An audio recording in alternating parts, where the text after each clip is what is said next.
Hello viewers, welcome to my YouTube channel learn with Joy. তো আজকের ভিডিওতে আমি তোমাদেরকে ক্লাস 6-এর থার্ড ইউনিটেজ 2025 সালের বাংলার সাজেশান দেব। তোমাদের টেক্সট বই থেকে যেগুলো ইম্পর্টেন্ট, যেগুলো পড়লে তোমরা পরীক্ষায় ভালো নাম্বার পাবে সেগুলো বলে দেব। তো অবশ্যই তোমরা তোমাদের টেক্সট বইটা বার করো। আমি যেগুলো বলবো, যেভাবে বলবো তোমরা দাগাবে এবং ওগুলোই কিন্তু বাড়িতে ভালো করে পড়বে, তাহলে কিন্তু তোমরা পরীক্ষায় একটা ভালো নাম্বার কিন্তু পাবে। কারণ বাংলাতে টেক্সট বুক থেকে কিন্তু বেশি প্রশ্ন আসে। তো তোমাদের পরীক্ষায় ধরে নাও এই যে সিলেবাস দেখছো, মোটামুটি সব স্কুলেই এগুলো হবে। এইখান থেকে বঙ্গ আমার, জননী আমার, শহীদ যতীন দাস, চল রে চল, ধরাতল, তারপরে হাবুর বিপদ, কিশোর বিজ্ঞানী, নরিদা নট আউট, এই কটাই কিন্তু তোমাদের টেক্সট বই থেকে হবে। এছাড়া হজবরলা আছে, তাছাড়া হচ্ছে তোমাদের কিছু টেক্সট গ্রামারও আসে, সেগুলোও বলে দেবো যে টেক্সট বুক থেকে কোন ব্যাকরণগুলো আসবে।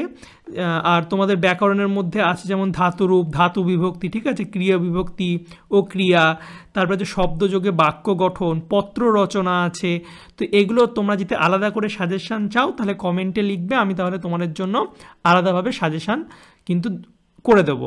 আর এই ভিডিওতে আমি তোমাদের টেক্সট থেকে কী কী প্রশ্ন পরীক্ষা আসবে সেগুলো বলে দেবো। তো তোমরা টেক্সট বইটা বার করো। প্রথমেই তোমরা দেখতে পাচ্ছ আছে হচ্ছে বঙ্গ আমার, জননী আমার, ঠিক আছে, দ্বিজেন্দ্রলাল রায়। এখান থেকে তোমাদের যেটা করতে হবে সেটা হচ্ছে প্রথমেই তোমাদের এই যে কবিতাটা আছে এটা কিন্তু সুন্দর করে পড়তে হবে, প্রথম থেকে শেষ পর্যন্ত ভালো করে বুঝে কিন্তু তোমাদের পড়ে নিতে হবে। তারপর তোমাদের কি করতে হবে, তারপর তোমাদের এই যে শব্দার্থগুলো আছে না, দেখতে পাচ্ছ, শব্দার্থগুলো কিন্তু জানতে হবে। তোমাদের অনেক সময় 1 নম্বরে শব্দার্থগুলো দিয়ে দেয়, যেমন এই খুব ইম্পর্টেন্ট দৈন্য, দৈন্য মানে অভাব, পরীক্ষায় দিয়ে দেয় যে দৈন্য কথার অর্থ কী। তো এই শব্দার্থগুলো ভালো করে পড়বে। এরপর চলে আসো তোমরা পেজ নম্বর 107। এখান থেকে যে এই কবি পরিচিতি আছে না, এখান থেকে অনেক সময় প্রশ্ন দেয়। তো তোমরা ভালো করে এটা কিন্তু পড়বে এবং যে প্রশ্নগুলো আছে সেগুলোও করবে। যেমন 1-এর 1 আর 1-এর 2। 1-এর 1টা কী বলছে, দ্বিজেন্দ্রলাল রায় রচিত 2টি কাব্যগ্রন্থের নাম লেখো। এই যেখানে দেখতে পাচ্ছ উত্তরগুলো দেওয়া আছে। আর কবি দ্বিজেন্দ্রলালের কবিতার মূল সুর কি, এই দেখতে পাচ্ছ এখানে মূল সুর ছিল কি তার, স্বদেশ প্রেম। তো 1-এর 1 আর 1-এর 2 ভালো করে করবে। এছাড়া দেখতে পাচ্ছ 2, 3 এবং 4-এর দাগের এই যে ব্যাকরণ, যেমন 2-এরটা হচ্ছে বিশেষ্যগুলির বিশেষণে ও বিশেষণগুলির বিশেষ্যে রূপান্তর করা। তারপর হচ্ছে নিচে কতগুলি উপসর্গ শব্দ দেওয়া আছে, শব্দগুলি থেকে উপসর্গ আলাদা করতে হবে। আর 4 নম্বর হচ্ছে উদ্দেশ্য অভিধেয় অংশ ভাগ করা। তো এগুলো কিন্তু পরীক্ষায় খুব দেয়, 2, 3 আর 4-এর দাগের ভালো করে বুঝে কিন্তু করবে। তারপর তোমরা 8-এর দাগের যে প্রশ্নগুলো দেখছো, 8-এর দাগের তোমাদের 1 নম্বর এবং 2 নম্বরের প্রশ্ন, এগুলো কিন্তু সবই করতে হবে। এবং এর মধ্যে যেগুলো বেশি ইম্পর্টেন্ট আমি সেগুলো দাগিয়ে দিচ্ছি। 8-এর দাগানো আছে মানে কি 8-এর সবগুলো করতে হবে। এর মধ্যে স্টার হচ্ছে 8-এর 1, 8-এর 2, 8-এর 3, 8-এর 5, 7, 8 এবং 10 হচ্ছে ভেরি ভেরি ইম্পর্টেন্ট। পরীক্ষায় কিন্তু বিভিন্ন স্কুলে এখান থেকেই প্রশ্ন দেয়। এরপরে 9-এর দাগের সব করার দরকার নেই, 9-এর দাগের 1, 2 আর 4 করলেই হবে। এর মধ্যে 1-এরটা হচ্ছে সব থেকে বেশি ইম্পর্টেন্ট, এটা পরীক্ষায় দেওয়ার সম্ভাবনা সব থেকে বেশি। তারপরে চলে আসবে তোমরা শহীদ যতীন্দ্রনাথ দাস, ঠিক আছে। এখান তোমরা হচ্ছে প্রথম থেকে শেষ পর্যন্ত ভালো করে টেক্সটটা পড়বে। যদি টেক্সটটা ভালো করে পড়ো তাহলে তোমরা শর্ট প্রশ্নগুলোর উত্তর খুব ভালো করে লিখে দিতে পারবে। এছাড়া বড় প্রশ্নগুলোও কিন্তু তোমরা লিখে দিতে পারবে। এমনভাবে তোমাদের বাংলাটাকে পড়তে হবে যাতে অন্য প্রশ্ন আসলেও তোমরা উত্তর লিখতে পারো, ঠিক আছে। তো সেইভাবে তোমরা বুঝে কিন্তু পড়বে। এই জন্য আমি বারবার বলছি টেক্সটটা তোমরা ভালো করে পড়ো। তারপরে দেখতে পাচ্ছি এখানে তোমরা চলে আসো 115 পৃষ্ঠা। এই 1-এর 1 আর 1-এর 2 ভালো করে পড়বে। তারপরে 2-এর দাগের শর্ট প্রশ্ন সবই পড়তে হবে। টেক্সট যত ভালো করে পড়বে উত্তর তত পারবে।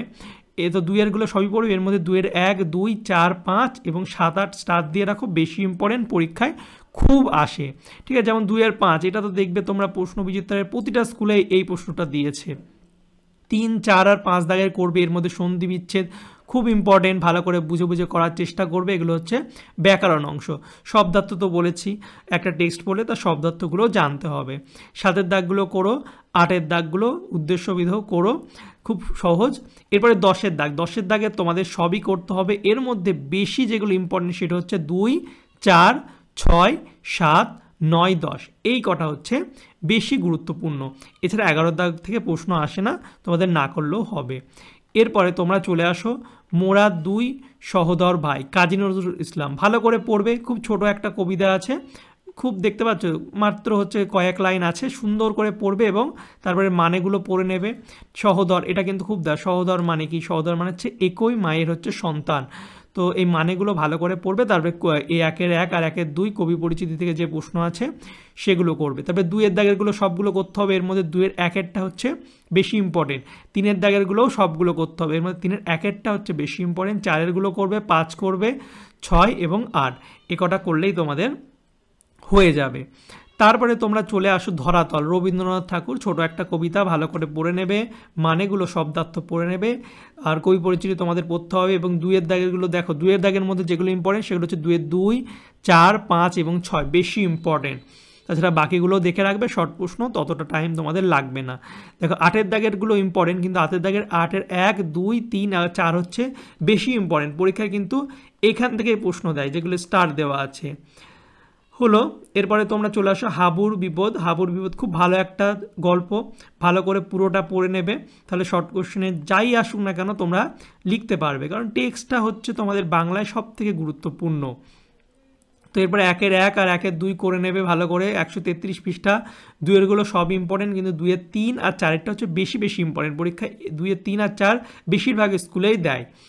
তারপরে 3-এরগুলো সবগুলো তোমরা করার চেষ্টা করবে, এখানে দাগানো নেই তা বলবো সবগুলোই করবে, কিন্তু 3-এর 2, 4 এবং 5 এখান থেকে তোমাদের বেশি প্রশ্ন দেয়। শব্দার্থগুলো করবে, তারপরে 4, 6 এবং 7-এরগুলো করবে, 8 করবে, 9 করবে এবং 10-এর সব করার দরকার নেই। তোমরা 10-এর 1, 2, 3, 4, 5, 6, 9 এবং 11 করবে, 12 করবে। এর মধ্যে 11, 12, 9, 6, 4, 1, 2 বেশি ইম্পর্টেন্ট, 5-এর স্টার দেওয়া আছে, তোমরা একটু ভালো করে দেখে নাও। এরপরে তোমরা চলে আসো পরবর্তী তোমরা বার করবে হচ্ছে কিশোর বিজ্ঞানী। তো কিশোর বিজ্ঞানী হচ্ছে 140 পৃষ্ঠা, তোমরা 1-এর 1 আর 1-এর 2 করবে। 2-এরগুলো হচ্ছে 2-এর 1, 2, 3 এবং 5 হচ্ছে বেশি গুরুত্বপূর্ণ। 3-এরটা করবে, তারপরে শব্দার্থগুলো তো পড়বে, এগুলো বারবার বলার কিছু নেই। তারপরে 8-এরগুলো সব না করলে হবে, 8-এর 2, 3, 4, 5 এবং 6 হচ্ছে ভালো করে করবে, এর মধ্যে 2, 3, 4 এবং 6 হচ্ছে বেশি ইম্পর্টেন্ট, পরীক্ষায় এগুলোই দেয়। তবে ননিদা নট আউট খুব ভালো একটা গল্প, পড়বে তোমরা, এটা পড়লে কিন্তু তোমরা মজাই পাবে। তারপরে 1-এর 1 আর 1-এর 2 করবে, 2, 3, 6 করবে এবং 6-এর 1-এরটা কিন্তু ভীষণ ইম্পর্টেন্ট। 6-এর 3 এটা তো পরীক্ষায় ভীষণ দেয়, 6-এর 3, 1, 3 এবং 6-এর 7 এটাও ইম্পর্টেন্ট, যেগুলো স্টার দেওয়া আছে সেগুলো বেশি ইম্পর্টেন্ট। তাছাড়া 6-এর শর্ট প্রশ্ন সবই করে রাখবে। 7-এর দেখো, 7-এর সব করার দরকার নেই, 7-এর সব থেকে বেশি ইম্পর্টেন্ট 7-এর 1, 5, 7 এবং 9। এছাড়া তোমরা 2, 3, 6 এবং 8গুলোও করে রাখবে। তো এই তোমাদের ছিল পরীক্ষায় টেক্সট বুক থেকে যেগুলো ইম্পর্টেন্ট, যেভাবে তোমাদের পড়তে হবে আমি পুরোটাই বলে দিলাম। তোমরা টেক্সট বুকটা ভালো করে পড়ো, তাহলে তোমাদের বাংলায় ভালো নাম্বার কিন্তু তোমাদের হবেই। তো প্রথমে তোমরা যেভাবে বলেছি সেইগুলো কিন্তু ভালো করে পড়ার চেষ্টা করবে। প্রথমে টেক্সটটা ভালো করে রিডিং পড়বে, সেগুলোর মানে বোঝার চেষ্টা করবে। তারপরে যে প্রশ্নগুলো আছে যেগুলো বললাম সেগুলো বেশি করে পড়বে, তাহলে কিন্তু তোমরা পরীক্ষায় ভালো নম্বর পাবে। আর তোমাদের যদি বাংলার একটা সেপারেট সাজেশান চাই, যেখানে আমি কিছু প্রশ্ন উত্তর আলোচনা করব, তাহলে অবশ্যই কমেন্ট করে জানাবে। এছাড়া হজবরল থেকে আমি তোমাদের একটা আলাদা প্রশ্ন দিয়ে দেবো, সেগুলো তোমরা দেখে নেবে। ডিসক্রিপশন বক্সে লিঙ্ক দেওয়া আছে, সেখানে সব কিছু দিয়ে দেবো। এছাড়া তোমাদের যদি ব্যাকরণ নিয়ে, এছাড়া পত্র রচনা বা অনুচ্ছেদ কী পরীক্ষা আসতে পারে, চিঠি লেখা, সেগুলো যদি তোমাদের লাগে তো অবশ্যই আমাকে কমেন্ট করে জানাবে। তোমরা যদি কমেন্ট করো তাহলে আমি কিন্তু সেই ভিডিও তোমাদের জন্য বানাবো। তো তোমাদের কি লাগবে সেটা অবশ্যই কমেন্ট করে জানাবে। আর এই ভিডিওটাকে তোমরা বেশি করে বন্ধুদের সঙ্গে শেয়ার করে দেবে, কারণ এই ভিডিওটা কিন্তু ভীষণ ইম্পর্টেন্ট। তোমরা যদি ভিডিওটাকে ফুল পর্যন্ত দেখো এবং যা বলেছি সেইভাবে পড়ো, তোমরা বাংলায় হামেশাই কিন্তু ভালো নাম্বার পাবে। তোমাদের যে প্রশ্নই দিক তোমরা কিন্তু সব প্রশ্নের উত্তরই করতে পারবে, যে স্কুলেই দিক, ঠিক আছে? তো বেস্ট অফ লাক, ভালো করে তোমরা পরীক্ষা দিও, অনেক সময় আছে এখনও, তোমরা পড়তে থাকো। আশা করছি তোমাদের সকলেরই ভালো রেজাল্ট হবে।